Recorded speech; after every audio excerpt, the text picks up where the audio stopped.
মহারাজ নিজের ঘরে এসে চুপটি করে বসে আছে আর মহারাজের চোখ বেয়ে অঝরে জল ঝরছে।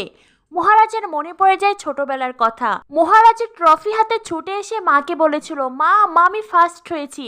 মহারাজের মা তখন বলেছিল, আমার মহারাজ অনেক বড় হবে একদিন।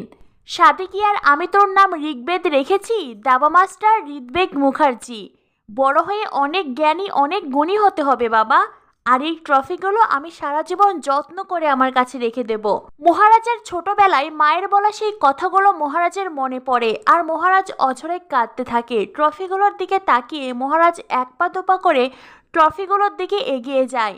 আর মা যে একটু আগে বলল ওগুলো সাজিয়ে রাখা ছাড়া আর কোনো কাজ নেই, ওগুলো জঞ্জাল, এই কথাটাই মহারাজকে চরম আঘাত করেছে। মহারাজ একটা ট্রফি হাতে তুলে নেয় আর তারপরেই সেটাকে রেখে বলে, আমি আর এই যন্ত্রণা সহ্য করতে পারছি না সহ্য করতে। এই বলে মহারাজ সমস্ত ট্রফি ছুঁড়ে ফেলে দেয়। তখনই শব্দ পেয়ে ছুটে আসে পূজা। পূজা এসে বলে, কি করছেন আপনি? মহারাজ বলে, আমি জঞ্জাল সাফ করছি।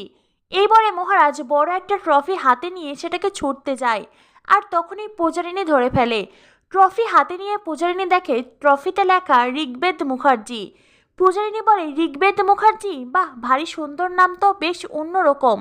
একদিন ভাইয়াও বলছিল আপনার নাম ঋগ্বেদ মুখার্জি। মহারাজ বলে, একটা জ্যান্ত লাশের আবার ভালো নাম। তখনই সেখানে পূর্ণিমা আসে। পূর্ণিমা এসে বলে, এখানে কি অসভ্যতামি হচ্ছে? আমার সোমনাথ নিচে ঘুমাচ্ছে, এত শব্দ কিসের? পূর্ণিমা একদিন যে ট্রফিগুলো সারা জীবন যত্নে রাখার প্রতিশ্রুতি দিয়েছিল, আজ সেই ট্রফিগুলোই মাটিতে লুটোপুটি খাচ্ছে। অথচ পূর্ণিমার তাতে কিচ্ছু যায় আসে না। এতটাই ঘৃণা করে সে মহারাজকে। মহারাজা পূর্ণিমার প্রশ্নের কোনো উত্তর না দিয়ে ওখান থেকে চলে যায়। পূজা তখন পূর্ণিমাকে বলে, আপনার ছেলে এতগুলো ট্রফি পেয়েছে আর মা হয়ে আপনার কাছে সেগুলোর কোনো দাম নেই? পূর্ণিমা তখন বড় বড় চোখ করে পূজার দিকে তাকায়। পূজা বলে, আমাকে একটা প্রশ্নের উত্তর দিন, উনি কাকে খুন করেছিল আর কেন খুন করেছিল? পূর্ণিমা তখন পূজাকে বলে, তুমি বড্ড বেশি প্রশ্ন করছো, সাধে কি আর তোমাকে বাচাল মেয়ে বলি? পূজা তখন পূর্ণিমার হাতে ট্রফি দিয়ে বলে, এই দেখুন, এখানে লেখা আছে উনি প্রথম হয়েছিলেন। যেই ছেলে স্কুলে প্রথম হয় সে কি করে কাউকে খুন করতে পারে? আর কি কারণে কাকেই বা সে খুন করতে পারে আমাকে বলুন।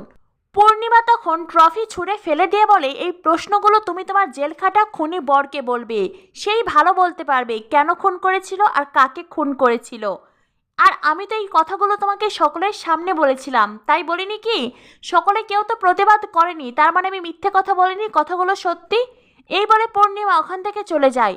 পূজা তখন ট্রফি হাতে নিয়ে বলে, আমাকে জানতেই হবে উনি কাকে খুন করেছিলেন আর কেনই বা খুন করেছিলেন।